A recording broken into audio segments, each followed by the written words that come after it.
ಅವಳು ಗೃಹಿಣಿಯಂತೆ ಅಂದ್ಕೊಂಡ್ರಾ? ಅವಳು ಕನಸು ಕಟ್ಟಿದವಳು, ಕುಟುಂಬ ನೋಡಿಕೊಂಡವಳು, ಅದರ ಜೊತೆ ತನ್ನ ಗುರಿಯನ್ನು ಬಿಡದವಳು.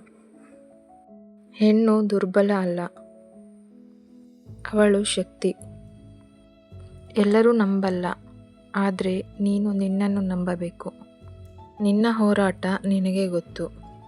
ನಿನ್ನ ಮೌನದ ಹಿಂದೆ ಶಕ್ತಿ ಇದೆ. ಒಂದು ದಿನ ನಿನ್ನ ಯಶಸ್ಸೇ ಉತ್ತರ ಆಗುತ್ತೆ. ಮದುವೆ ಆಯಿತು, ಆದರೆ ಕನಸು ಮುಗಿದಿಲ್ಲ.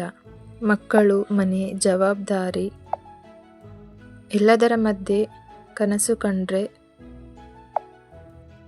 ಅದು ಪಾಪ ಅಲ್ಲ. ಕನಸು ಕಾಣು, ನಿನ್ನ ಸಮಯ ಬರುತ್ತೆ. ನಿನ್ನ ಕತೆ ಯಾರಿಗೂ ಅರ್ಥ ಆಗಬೇಕಿಲ್ಲ, ನೀನು ನಿಲ್ಲಬಾರದು ಅಷ್ಟೆ. ಎಲ್ಲ ಹೆಣ್ಣು ಮಕ್ಕಳಿಗೂ ಒಂದು ಸಂದೇಶ: ನೀವೇ ನಿಮ್ಮ ಶಕ್ತಿ.